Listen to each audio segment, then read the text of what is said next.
Hello, hello, hello. Welcome, welcome, welcome. Come in, come in, come in. This is Tamieka's Den. I am Tamieka. Get on in here, y'all. Get on in here, okay?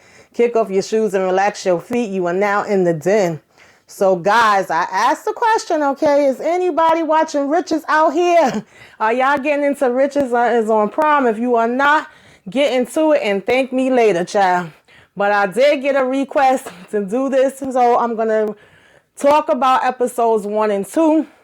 Child, Riches is giving us dramas, giving us thrillers, giving us suspense, is giving us comedy, is giving us foolishness and foolery, okay? Family secrets is dropping left, right, center, side to side, in and out, up and down, okay? Papa was a Rolling Stone. Wherever he laid his hat was his home, okay?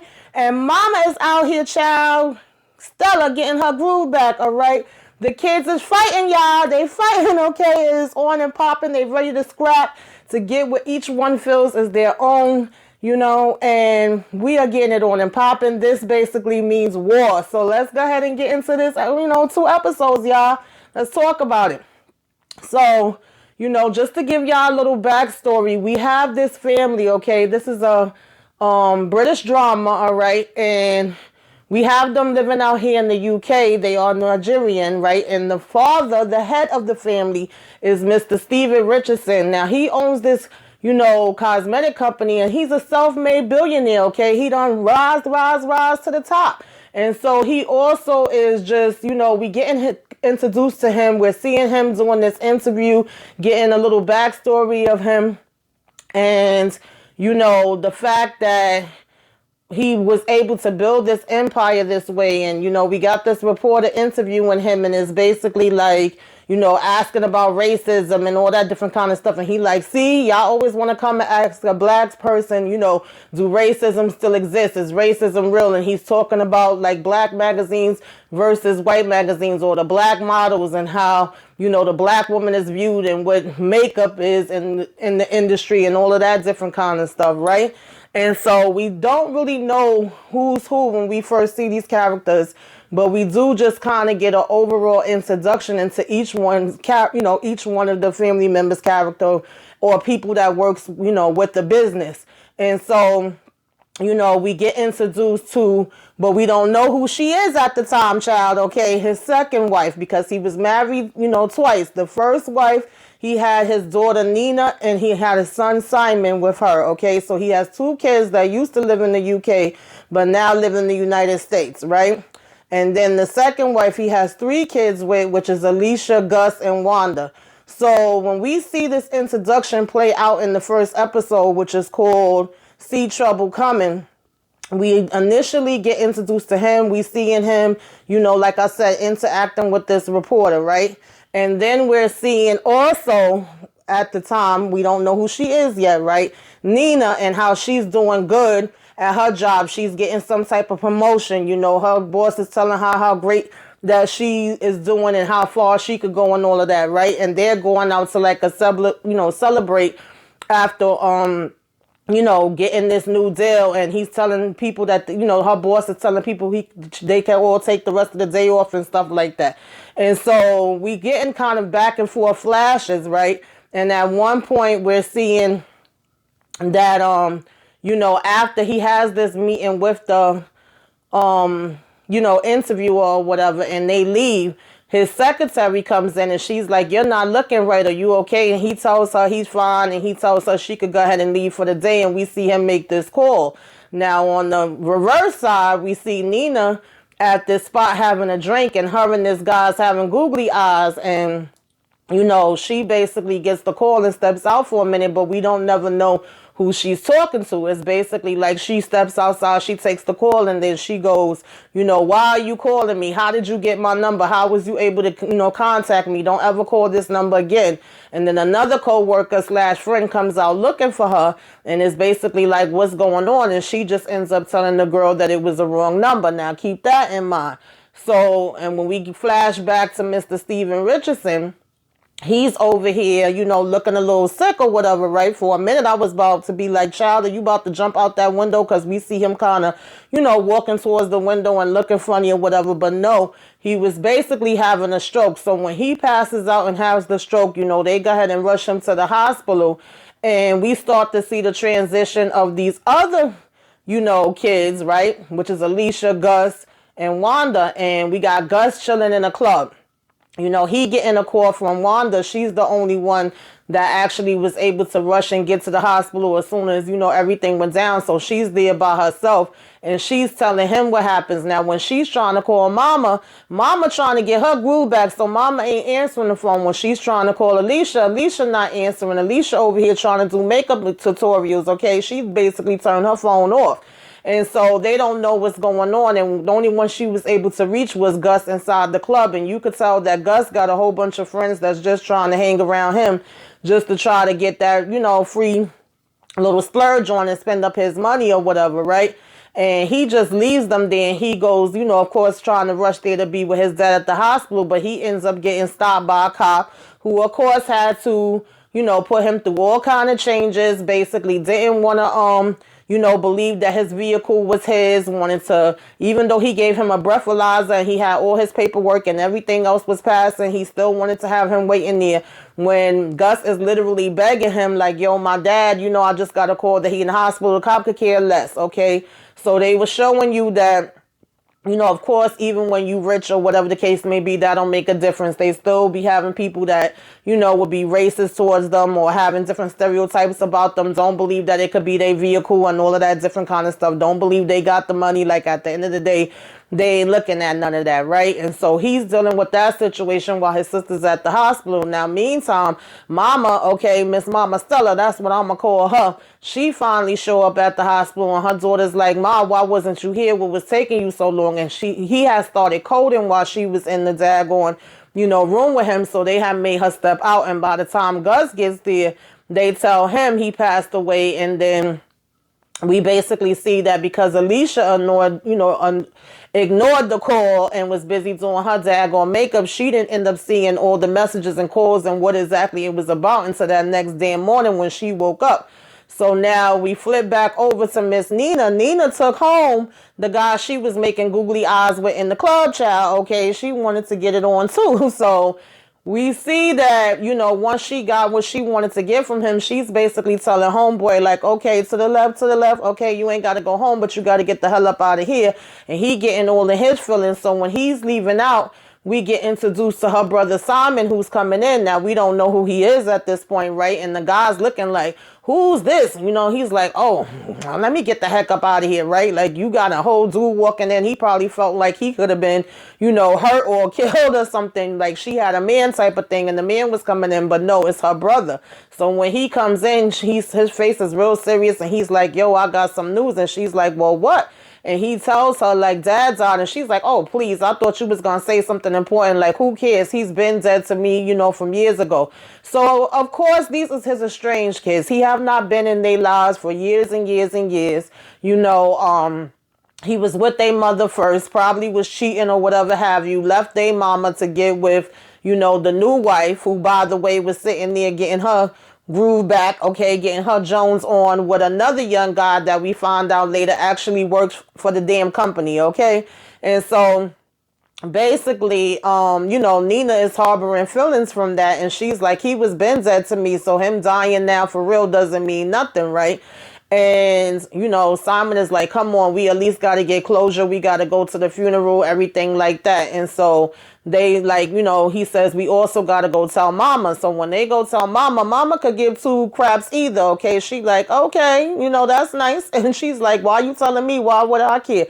Why do you care? Why do you want to go? And they like, nah, we're going to go ahead and we're going to go to the funeral. So they make their way to travel to the UK to get to this funeral. But Miss old Stella, child, Mama Stella done changed the damn time of the funeral, just being petty to make sure that they would not be able to make it. And so, when they get there, they like, wow, trifling. Really, she done changed the whole damn time, so we missed it. She changed it to this morning.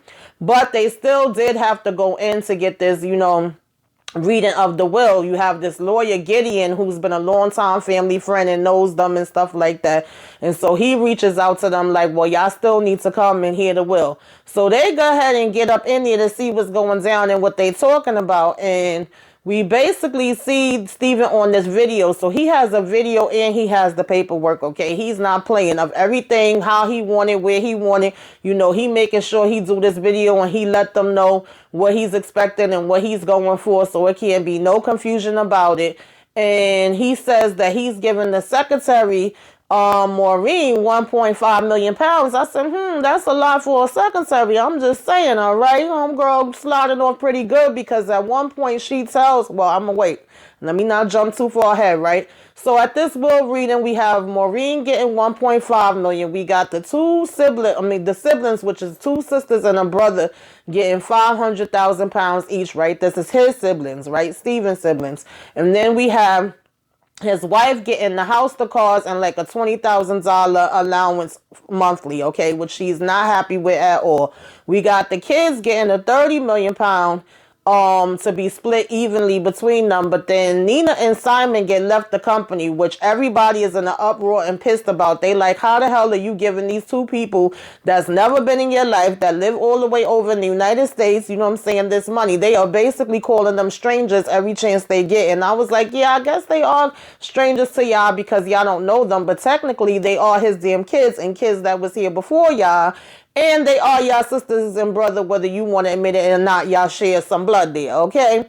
And so they pissed as hell because they get the company and Nina gets put in charge as CEO. Now, mind you, they are even shocked, okay? They was not expecting for anything to be left for them, and they damn sure wasn't expecting to come there and be told that they're going to get to take over some company. You know, they don't even want to move to the UK. They want to be in the damn United States. You know, Nina didn't even want to go to the funeral at first. Her brother had to talk her into it. So it's not like this is something that's malicious, you know, from their part. But you basically got mama over here trying to act like she was going to jump at the damn, you know, jump over the table to get to Nina. Nina said, baby, if you feeling froggy, leap. Okay, she came out her face and said something about Nina mama. Nina was like, say it again, chick. Okay, I dare you. Say it again. And Simon was like, yeah, she don't want none of this. Okay, she know what time it is. She know what the hell to say and what not to say. So they walked off and they was laughing about that, but they were still so confused. Like, well, why the heck would he leave this company to us? I don't understand. What the heck was he thinking? What do you think he was trying to do? And they said, you know, he probably was just trying to be messy and start some mess and confusion, which is exactly what is happening. And they say, well, you know, do we sell it? What do we do if we sell it? What would the taxes be on it and all of that different kind of stuff? Trying to figure out what their other options are, right? And then Nina go ahead and meet up with Gideon again. And, you know, he's still trying to talk her into going with it. He's like, yo, you would be great with this. Your father was always watching you. He seen how you was in business. He knew you was smart. And that is why he put you in this position, because he knew you could handle it. And he was like, you know, as far as I'm concerned, you should still go ahead and try to keep it and run it. But she's like, nah, I'm good. You know, tell them that I'm going to go ahead and sign it over to them. And so, you know, as she says this, you know, later that night when she goes to bed, she ends up just looking through some old photos and kind of having memories of this time when her and her mom are walking in the store and there's a guy following them around, looking at them, you know, acting like they about to steal something. And her, you know, Nina as a child is like, Ma, why is he following us? And she was like, let me tell you, that's just how it's going to be in this world. You know, you're going to always have somebody trying to have their foot on your neck. We always got to, you know, work hard for everything, improve ourselves. And, you know, she starts to tell her about never giving up and fighting for what's yours and different things of that nature. And so by her having that dream, I'm figuring she ain't about to give this company away, is she? Right? Or those thoughts, I should say, right?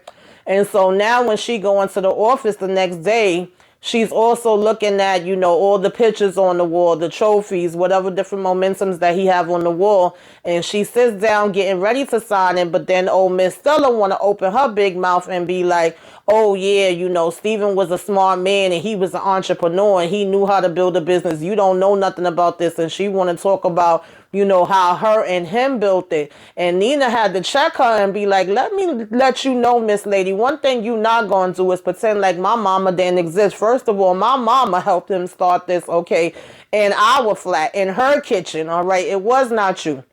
And instead of Miss Stella shutting up, she still proceeded to keep, you know, running her daggone mouth and basically ends up running her mouth right out of her damn business because Miss Nina was like, okay, you know what? I'm not signing it over. I changed my damn mind.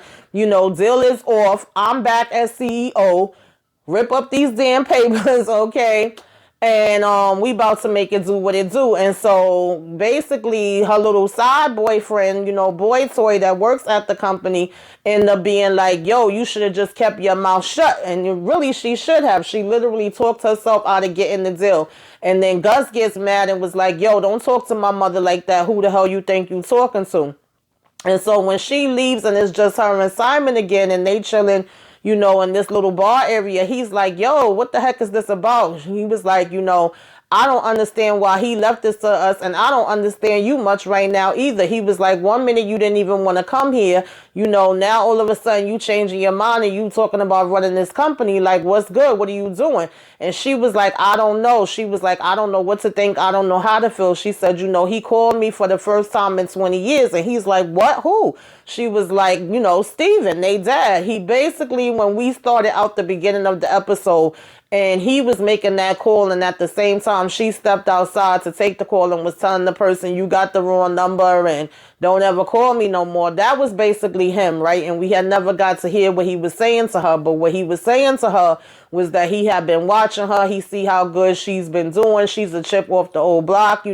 He still have been keeping tabs on her and her brother. They doing their thing and things of that nature. And he basically was telling her as well that he felt like somebody was trying to do something to him and do something to the company. And so Simon is like, what? What are you talking about? Like, who? Or do we think somebody is trying to freaking kill him? What do we think they trying to do to the daggone company, right? And she's like, I don't know, but this has just really got me thinking even more now with us, seeing all of this. And mind you, Miss Mama Stella was saying how, this was not the original will and that something had been changed. And so, she felt like they had put him up to something, like he was under some type of distress or something like that. So for him to change it and then for him to bring them in and then for him to call her literally right before he died, and say that is like, is this a coincidence, honey? Okay, that is what we want to know. So now, we get to episode 2, which was Wrong and Strong, child. Okay, and this is when she is just coming in, really trying to see what she could do and what she could look into as far as this CEO position she have, and see what's going on and what her father was really talking about. See if she could get into his records, look at the paperwork, and find out anything, more than what she already knows. And so, when we get into this second season, you seeing, of course, all the kids struggling in different ways. One, because they lost their father and they love him and they miss him and all of that. But also because nobody was expecting these other 2 daggone kids from the UK to be popping up over here and being in charge. Gus thought he was going to be the CEO because he was always second in command, really only in name. He wasn't really doing nothing, right, as far as putting in the work. And the youngest daughter, Wanda, is pretty much just out here shopping, spending up the money, being careless because she felt like probably her money was going to be endless and it wasn't going to be no issue with it, right? And then you have, Alicia, who's pretty much kind of, an influencer and doing her own thing and trying to build her own thing, and was actually smart in some ways where she was saving and stuff like that, which we learn and get into more a little bit later, right? As far as, all the different kids' personalities and where they're at with it. So for these other 2 people to come in and them to say that, now they're getting the company is like, what the heck are you talking about, right? And then, even the secretary, right? Getting into her. Remember, she got 1.5 million pounds. So she like, he took care of me. He left me a little something, something. I'm about to be up out of here, girl. You ain't got no use for me no more. And Nina's like, listen, you can't leave me. You the one that know most of the stuff. You the one that worked closest with him. She was like, at least give me a couple of weeks, a couple of months max to get stuff together before you just up and bail and walk out on me. But again, I'm looking like, why would daddy be giving his secretary 1.5 million? Like, I could see him giving her a little something if she been with him for a lot of years and maybe she was really good at her job. But that seemed a little bit much to me. So I still have my one eye on Miss, Maureen, the secretary, child. But she go ahead and agree that she gonna stay there and help Nina as much as she can, all right? She was like, all right, I'll give you a couple months. So Nina's like, thanks, good looking, appreciate it. Now, moving on from that, we basically, of course, have mama, out here just like we at a war. We gonna get this company. She telling the kids it's a fight, that is no way in the world that they are just gonna sit down and take this lion down, and have her taking over everything. We got her and her little side boy meeting up, and them trying to come up with some different plans or whatever, because she let him know, like, you'll be the first one to be out, honey, all right, if we don't get this together. And then you got her coming in early and calling a meeting with everybody and telling them, look, as long as all you guys do your job and do what you're supposed to do, then none of y'all got nothing to worry about. I will take care of things the same way that my father did. If my father put me in charge, then y'all need to believe that I'm the best person to be here, what I'm saying, in this space, and trust me the way you trusted him or whatever. And so we get to know each other a little bit better, and just telling them what she's expecting of them, going forward and stuff like that. And of course, the son Gus is trying to throw shade because he's just pissed that he's not the damn CEO, and he's not understanding why, his father would have chose her or whatever, right? And Nina saying, look, I'm the boss going forward. Y'all better do what the heck I tell y'all to do. And, I'm skip to my little child. Now, in the meantime, Gus is also still upset, rightfully so, about this cop that pulled him over. So he trying to look into info about him and see, what his background is, so that maybe he could possibly, get him in trouble or bring him up on something, or, maybe blow him up in the papers or whatever the case may be, right? And so he's also still kind of reeling from that whole experience that went down with the cop. Now, in the meantime, Nina's trying to find out who's who and what's what, who knew about the different things that her father was into, what he last was working on, and all of that different kind of stuff, right? Which this guy that has now taken over, that's been busy getting it in with Mama Stella, he also took over for Gideon. They had let Gideon go from the company. And so he's supposed to know a lot of what's going on with the records and the money and all of that different kind of stuff. And in the meantime, she's also asking Maureen to give her everything that she know, all the files, whatever he had in his paperwork and different stuff like that. And so in the process of all of this, they also found out that their father was a chemo patient. So it's like, he was a chemo patient when he had cancer. Wait, he died of a stroke. What's really going on here? What's the truth? What is the story? What is the tea? Because every minute we still keep getting something else, dropped here, there, like little breadcrumbs or whatever that we trying to follow. Like we Hansel and Gretel, following the damn candies to the daggone, house. So in the meantime, she keeps trying to reach out to Gus and say, look, this is your part that you got to do. When she tell him to have a seat, it's like, no, I'd rather stand, and just looking at her all evil and mad. And she's like, look, I didn't ask for this either. At the end of the day, I'm here. This is the job that I was put here to do. She was like, we got some serious allegations that's coming up about our products where people are saying that it's breaking them out and doing different stuff to them. So she was like, I need you to get on top of it. And he was like, I'm not your errand boy. And she's like, no, you're supposed to be my number two. So I need you to handle this. Either you could do it or you can't. Are you here for the job or aren't you? Because you could go from being my number two to being your behind outside on the street. She was like, this is awkward for everybody at this point. Nobody saw this coming, but it is what it is. I know that is a shock, but we have to work together. So she's still trying to be the bigger person and let him know, like, come on, teamwork make the dream work. Like, let's just work with what we have here. If this is supposed to be a company that's so-called important to you, then put the work in. And he over here, going off with an attitude, complaining to his sister and going and getting damn drunk and going to try to, go on a whole bunch of other job interviews where they're basically laughing in his face because they're like, well, you was just, a number two and name only. What do you have? What are your credentials? Where else did you work? What schools did you go to? And so he's seeing that him just having this name and this title is not going to get him where he may think or wanted to get him, right? He needs to come with more than that. Then you have Mama Stella try to approach Simon, and I love Simon. I love this character, Simon, that is Nina's younger brother, baby. He don't play. He is live and direct. He's kind of like feminine and masculine at the same time. He's very flamboyant. He's like, but he giving it back to Mama Stella the same way she giving it to him. She tries to come sit down and think like, well, I know you really don't want to be here. I know you don't want the company. I know, that Nina's the one that made the decision that she want to stay here and be with the company. You should go ahead and talk to her about it. And he's like, I'm sorry, but I'm not an office kind of guy, and I don't get in the mix of, company issues. And he was like, one thing we not going to do is sit here and have no conversations about my sister and, think that we going to be funny. We ain't going to play them type of games. And so, she over here telling him, you don't have to take responsibility if you don't want to,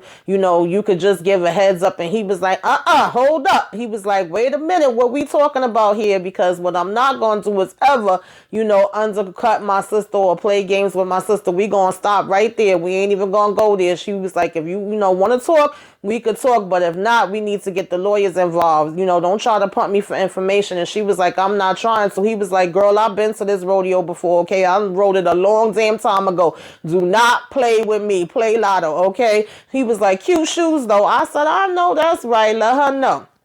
So, he went off and left her sitting there at the table by herself. Now, as we moved on from there, Maureen's bringing in all these boxes of paperwork and Nina trying to look through them and she trying to see what's going on. And she like, something is not right. She was like, y'all supposed to be doing this good and having all this and that coming in. But the books and the numbers is not, the math ain't mathing. In the meantime, Maureen is also telling her the same guy that was interviewing her father in the beginning is calling for an interview now to talk to her. And she's like, nah, we don't got time to talk to him. And she was like, he also was here doing the interview with him before he could collapse. And she was like, that's interesting to know, keep him on the back burner. But now I'm not going to talk to him right now, right? And then, in the meantime, she's still trying to catch back and forth up with Gideon too, to see, do he know anything that was bothering him before he died, right? She's slowly trying to ask questions as much as she possibly can without putting too much out there to see who knows what, to find out what he could have possibly been talking about as far as him being scared for himself and for the company. And so right now, Gideon is saying, oh, no, it wasn't that much. It wasn't nothing, outside of the, usual things or whatever the case may be. And then she tells Gideon how he called her and he's like, when? And she's like, the night he died. So now this is the second person she told. She told Simon and now she's telling Gideon. And so he starts to say that 6 months ago he did change everything, right? This is when he had the witness. This is when he did the video. This is when he made the will. And she's like, well, what was different with the old will? And he said, you and Simon weren't mentioned at all. So, of course she laughed at that. And so she basically was saying how, he hadn't been in her life since they were 7 years old. So she's like, what changed? And he's like, I have no idea. He was like, but all of a sudden he just started being like, he wanted to do it his own way or whatever. And he kept his own counsel. And he basically was saying he had his own reasons. So, of course, this is just making her question even more, because it's like, why would he all of a sudden change something within the last 6 months to us when we were not even, nowhere near included in this or whatever, on his mind in any way, shape or form. So you cannot, blame them. Any of us would be feeling that way, right? And, they start asking, of course, still about these course reports. They have been asked, Mr. Loverboy of Stella for the reports. And he keeps saying how, he's waiting on it and he's trying to get it. And she's like, why is it taking so long? She was like, next time I ask you for something, you better go ahead and have it here, because these courses not right. Numbers is down. Y'all not pulling in the money that y'all supposed to. How would he have not known about this? How would he have seen it? Something is not right. Now, in the meantime, Miss Wanda got this white boyfriend she talking to. He over here talking about how he can't get a damn audition and all this other stuff. In the meantime, not taking into consideration none of the stuff that she got going on. So I've been giving him the damn, side eye this whole damn time. I don't trust him either, okay? I think he got some stuff going on. And, Alicia, who is the older sister at this point, don't want to be bothered because, Alicia's the only one out of the kids from that side that actually saved her money, paid up, for her apartment and stuff like that in advance. So the problems that Gus have, and especially Wanda have, in terms of money and not being able to foot the bill on their own and probably having to move back in with mama or whatever the case may be, Alicia don't have, and then Wanda want to call her complaining about stuff, and she just like, girl, bye. Like, you being as annoying as hell, all right? Get it together. And so, in the meantime, Miss Mama Stella is still trying to use homeboy from the, office to do her bidding, to be able to bring her dirt back of what's going on in the office. And of course, to some kind of way, try to figure out how to be able to take this company back. But everywhere she go and everybody she talking to, they are telling her like, girl, no, you're not going to be able to, do that. This is ironclad. He dotted all his T's and, crossed all his T's and dotted all his I's, right? And he made sure that this will would not be able to be overturned by anybody. That's why he made sure to do like the video call and all that stuff. So it's nothing you could do. And they was like, if anybody else, tells you that you can do something else, then basically they're lying to you and they just trying to make some money off of you. Now, in the meantime, at first it was just a couple of people that was making these complaints. Now the numbers have went up. And it's like thousands online bashing the damn company and their products and how it's messing them up or whatever. So they saying, where the hell is Gus? Because remember, Gus was supposed to be on this. But Gus decided instead of being on this, like I said, he was going to go to a whole bunch of interviews. And then when he seen that wasn't nothing going to happen with this, him going on these interviews and none of them wanted his behind, then he going to sit there and feel, sorry for himself and get drunk and come back to the office pissy daggone drunk. And it's like, really, do you want to be out here and take care of this business? Do you really care about this company the way that you say that you do, or don't you? Because now we have an even bigger problem than what we had, when we left. Get your act together, right? And then, we have Mama, Messy Stella still trying to get her little boy toy to do little side dealings for her and find out different stuff, because at the end of the day, they want to make it look like, Nina's not doing a good job, so therefore she can't stay in charge. Or they want to make it look like, a certain way to be able to overturn this will, because of course they are still all not happy about this. So even though they may be playing in her face and acting like they working with the company, in all actuality they really rooting for her to freaking fall, so that they of course could be able to take over the company. So she keep trying to figure out like what is really the end goal here, who was doing what, who was stealing money, because we seeing some money look like it's missing, we seeing sales look like it's down, we seeing money that look like it was moved into other accounts. So it's like, what is really the tea? And mix that in with what the father told her and the call that he made, saying that he feel like somebody is after him and after the company. And she's like, the mistakes that's being made is so obvious. If a person really was looking and paying attention to the books, it's not mistakes that even look hard, like you had to really look for.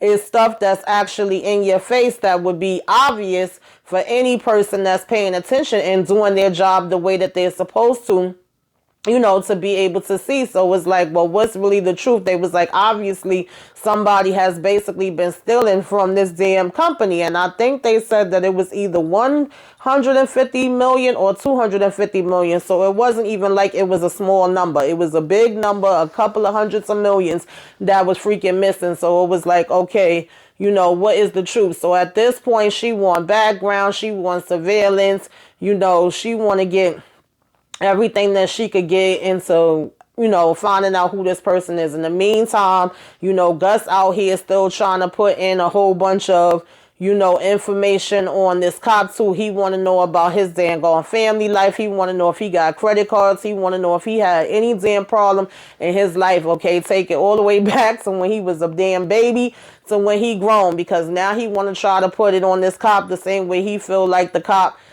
put it on him. In the meantime, we got Miss Maureen, the damn secretary, being sneaky and over here deleting files before she go ahead and give it to, Nina. So I'm like, girl, what you doing? See, this why I was giving you the side eye. What is this that you are deleting over here, Miss Girl? Okay, we not trusting you all the way yet either, we still got Miss Stella got her groove back, meeting up with her damn man every chance she should get, or him coming around her. But at this point, she don't want to be lovey-dovey with him. If he's not coming and giving her no real info, then she don't want to be bothered. And so then Gideon comes back to Nina again and was like, oh, well, we thought he had left your brother some stakes in this too, but he didn't. Your father sold a percentage of the shares. So now y'all not the only shareholders. There's somebody else that's missing because he wanted to join forces because apparently he wasn't making money, the way he was supposed to. And Nina and Simon, don't have the total control, right? Is a missing person. So now we finding out there's somebody else in the damn mix that actually could have some authority. So of course what Miss Stella, idea is now is that, and of course she now lets, little lover boy come in, because at first she was about to diss him and send him home because he's telling her about this at the same time that Gideon is telling Nina about this, right? And so now when he tells her this info, she like, oh, come in. Now she don't mind talking, right? And at the same time, Nina is like, well, who the hell is this? What is going on? But then he tells her it's even, a bigger problem than that is that it's $20 million missing. So we got money missing left and right. We got somebody embezzling on a massive scale. We got another shareholder in the damn mix. We got finances the size of the Grand Canyon, child, going going missing. And so it's like, what is the truth? Who is out here stealing a child? Okay, who is the culprit that is doing all of this? But anyway, y'all, that was episodes 1 and 2. Tell me what y'all thinking about this so far. Of course, you like it, you didn't like it, is okay. Who you liking, who's your favorite character, your least favorite, or whatever. Let's discuss it all in the comments. If I left anything out, put it in the comments. We discuss it there. Like, comment, share, subscribe if you are so inclined. Give me a wave. Let me know you came by. Put some flames up in the sky. All right, y'all. Till next time. Tula.